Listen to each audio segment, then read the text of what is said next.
How do I find a new job? How can I make a career change? And the biggest question of all, can I really find a career that I love? Hey, my name is Jen Smith, and I believe career success doesn't have to be at the expense of living a radiantly happy and healthy lifestyle. As a former HR leader and recruiter turned career coach, I get what companies are looking for when hiring top talent. What that means for you is an unmatched combination of insider knowledge and the best kept secrets about making heart-based career changes and navigating the ups and downs of job searching in today's world of work. Whether you're a recent graduate navigating the job market for the first time or a seasoned professional ready for a career change, this show is for you. So grab your coffee or your kombucha, pull up a seat, and get ready to be challenged and inspired to move beyond your self-doubt and take the right next steps towards landing a career you love. Because you deserve a long, radiantly happy and healthy career. This is the Flourish Careers Podcast. Welcome back to the Flourish Careers Podcast. I'm your host, Jen Smith, and I'm here today with part 2 of our 3-part series on the most frequently asked questions I receive about job searching. So again, this is specifically for those who know what they want to do next and are in the process of initiating a job search. So last week, we dove into cover letters, a topic I get asked about multiple times a week. Today, we are talking about strategic follow-up throughout a job search. Now, I know that this topic might surprise you as a frequently asked question. I will tell you, a ton of job seekers reach out all the time asking about follow-up. Everything from when should I follow up? How often should I follow up? Am I bothering somebody if I follow up? What should I say in a follow-up message? And what I will tell you is that, believe it or not, follow-up can and should be a thoughtful component of your job search. A lot of times people are going through their job search and all of a sudden they have to follow up after an interview or follow up with one of their connections and they don't know what to say, and it becomes this very reactive process. So what I want to introduce here is that follow-up can be part of your strategy and can be thought of in a much more proactive way as you get into your search. And there's a saying out there, I don't know who made this up or who quoted it, but there's a saying that goes, "The fortune is in the follow-up." So I will tell you that follow-up is a very strategic piece of your job search. So today we're going to dig into why follow-up should be a critical component of your job search process, the intention or the goal of your follow-up. I'm going to walk through 5 scenarios for planning a follow-up email in your job search. I'll share a little bit about what to say in each of those scenarios. We'll talk about some general guidelines around how often and the timing of your follow-up, and then we'll wrap up with some quick tips. So first, I want to give you a little peek behind the tent of what it's like to be a recruiter and why follow-up is a critical piece of your strategy. So when I worked as a recruiter and an HR leader, there were plenty of times when I managed 25 or more job openings at once. And depending on demand and how many recruiters on the team, sometimes that number went up to 40 or 50. So it could get pretty wild. And of course, as with any job that you do, that's going to vary by the level of the job you're recruiting for, the type of job. Although the point is that there's a lot going on behind the scenes. So let me dive into this a little bit more. So the other thing I wanted to share here is that the timeline or the hiring process can be very different depending on a company. It can take weeks or it could take months. In terms of most of the companies that I worked with, our goal typically was to fill a job within 35 to 40 days. But there are so many variables that go into whether or not that goal is actually met. So let me share an example here. So I'm a recruiter. Suppose I have 25 jobs open and I get 100 applications for each of those jobs, which is not uncommon. So if that's the case, you can do the math there. That's 2,500 candidates I potentially have to work with. Now, there's a lot to do. You're reviewing resumes, you're contacting applicants to see if they're still interested and available for the role. And yes, my friends, recruiters get ghosted all the time. Then, depending on your role, you might be coordinating interviews or phone screens. You might be trying to work through scheduling with multiple different managers if you have panel interviews. There's all kinds of logistics that go into setting up interviews. You might be preparing and getting approvals for offers at the same time and giving out offers and waiting to hear back about offers and answering questions about offers. So there is a ton of moving parts behind the scenes when it comes to recruiting. And with that comes a ton of communication. So yes, there is software and automation that helps track all the communication, although it's still a lot to manage. So the point of me sharing this is that when a candidate follows up, the first thing on my mind as a recruiter is that they're interested and excited about the job. And as a recruiter, if I've got 25 or more jobs to fill and this candidate is excited to move forward to the next step, which could mean that the team gets their new teammate sooner and it's one less job that I have to fill right now, that makes me excited. Or maybe among all the communications I have going on, I forgot to touch base with them and their follow-up email to me is a nudge and a reminder to get them moving forward to the next step in the process. So the bottom line, like it or not, recruiters and hiring managers are quite busy. So before, getting frustrated in a process or being super reactive to your follow-up, remind yourself that this process does take time and there's a lot going on behind the scenes. So hopefully that scenario explained a little bit about what's happening and why follow-up should be a critical piece of your strategy. So now let's talk about the goal of your follow-up. So your intention with follow-up should be a few things. Obviously, first, you want to ensure that you're staying top of mind and on an employer's radar. Also, it shows initiative and interest. And I am telling you that will set you apart in itself. And then the other thing you want to think about in terms of a goal with your follow-up is that you want to make it personalized. You want to make it as easy as possible for whoever's receiving it to want to respond to you. So generic follow-ups, just like I said with cover letters, do not cut it. So you want to make sure that you're putting a little bit of time and energy into the message that you're setting. So now that we've touched on why follow-up is essential and the intention of your follow-up, I want to walk you through 5 different scenarios in the job search process where I think follow-up is critical. So I'm going to walk through each scenario. I'll share a little bit about the timing in terms of when to send it, and then some considerations in terms of what you might say. So the first place that is probably the most obvious to send a follow-up email is after an interview or an informational interview. So if you don't know what an informational interview is, we will talk more about that in an upcoming episode, or you can check out the episode on heart-based networking, which I'll add to the show notes. So the general structure of an email follow-up after an interview or an informational interview is to confirm your interest, reiterate your qualifications, express gratitude, and invite a continued conversation.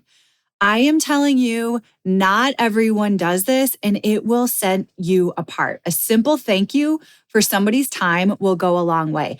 I've even had hiring managers in the past tell me that they don't want to move forward with a candidate if they don't send a follow-up email.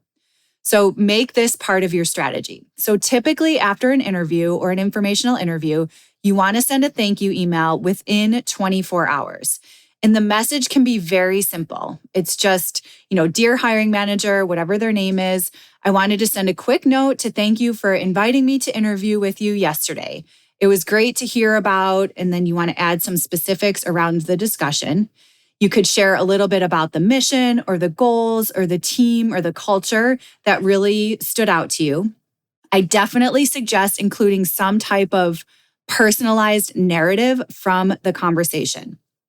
This is also an excellent place to follow up if you wanted to share a bit more about something from the conversation. So if something stood out to you and you forgot to mention something, you can definitely add that in your thank you follow-up. You also want to reiterate how excited you are to work with the company or the team, and then invite the conversation. So please let me know if there's anything else you need from me, and I look forward to hearing from you. So that would be a simple structure for a follow-up thank you to an informational interview or an interview. Couple pro tips here. One, you could, if you've had some communication going on already, email communication going on, you could reply to that initial email thread so your thank you doesn't end up in a spam or a junk folder. And as I mentioned in the cover letter episode, you might consider being strategic with your signature. So you could include a link to a related project, like a blog post or a podcast or a workshop you facilitated, any type of work that you may have done related to the job or the industry or the company. So that's scenario one. Scenario number two is if you don't hear back after that thank you note. So you had an interview or an informational interview, you send your thank you note right away, and then it's crickets. So in that case, I would highly suggest sending another follow-up in maybe 7 to 10 days.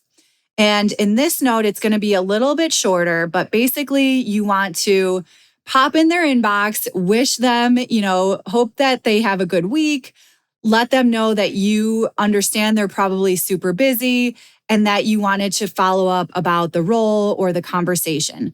Again, reiterate your excitement and the possibility of working on their team. Put some specifics in here again, what you love about the role or the team or the company.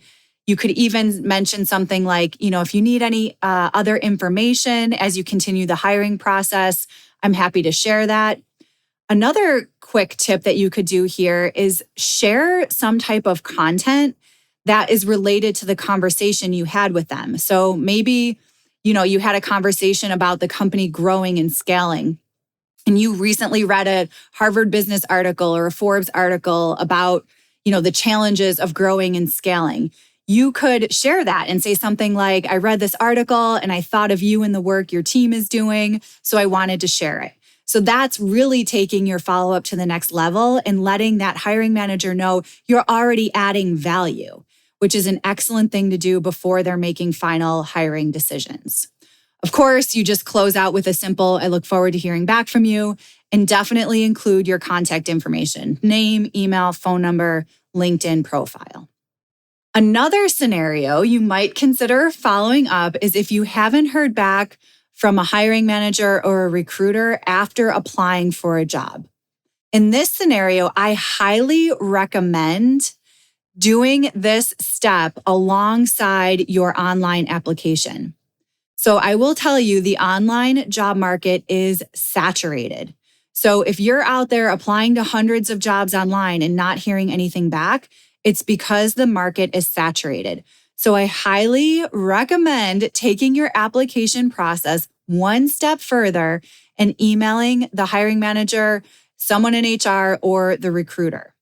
So remember, recruiters and hiring managers are working with a ton of candidates. So this is a really good way to follow up throughout the process and let them know that you applied. In this scenario, the pro tip is to make it as easy as possible for the person receiving your email to help you. So what I mean by that is include specifics. So this might say something like, Dear recruiter, I hope your week is going well.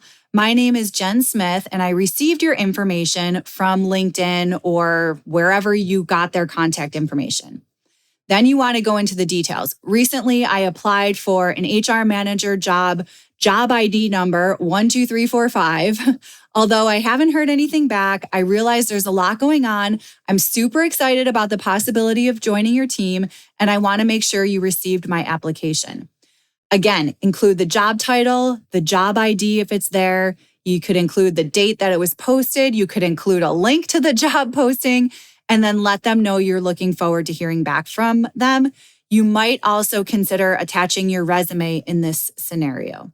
So this, you want to be really specific. So again, as a recruiter, if I've got 2,500 candidates I'm working with and Jen Smith comes through, obviously it's a super common name. So whatever information you can include about the job, that they could use that in their system to quickly look it up. So if I've got the job title and the job ID right at my fingertips, I can take a quick peek inside the software system and say, okay, we are still recruiting for that job, Jen Smith. Thanks so much for sending your information. I'll get back to you within a week or whatever it is. So that's another scenario. So far we've talked about follow-up after an interview or an informational interview, some considerations as to what to do if you don't hear back after that initial thank you. I shared a little bit about following up after or during your online application process. So the next scenario is to follow up with a warm connection about a job posting. So what I mean by this is if you know somebody who works at one of your top companies, you want to leverage that relationship.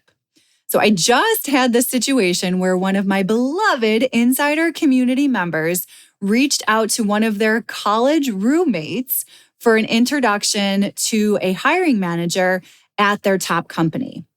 And literally in less than 24 hours, they had an interview. So being introduced to someone at one of your top companies is an excellent way to get your foot in the door. Hiring managers are much more likely to want to move forward with a candidate who's a recommendation from a current or former employee. Just like, if you need a new doctor or a dentist or a hairstylist or whatever, you're going to take your friends' referrals into consideration. Referrals are huge when job searching. So now if you reach out to a connection and you don't hear back from them, you should definitely consider following up, just for the reason I shared above, that hiring managers are interested in referrals. So in this type of follow-up, I would say maybe 7 to 10 days. And this could be depending on your relationship. It could be an email or it could be a text message or a phone call, however you normally connect with that person. But what you want to say here is, hi, so-and-so, I hope your week is going well. I'm sure you're swamped, although I wanted to send a quick follow-up about, whatever the job is. As you know, I'm working through a career transition and I wanted to check back about the job title, the company, whatever it is. If you're open to it, I'd love an introduction to so-and-so or somebody that works in the function that I'm interested in. Thank you so much in advance for your support and then all of your information. So another thing that you can do here, a pro tip that I highly recommend that we just talked about in one of our weekly Q&A sessions, is to include a short paragraph, almost like an elevator pitch or a little quick career story to your warm connection so they can literally copy and paste that into a note to their contact. So for example, if somebody wrote me and said, hey, Jen, I'm really interested in, your former company. Here's a quick blurb about me. Would you mind forwarding that to, so-and-so or the hiring manager? Super easy for me to quickly copy that, paste it in an email and send it off. So that's another thing that you can do to make it as easy as possible for the reader or for your contact to help you.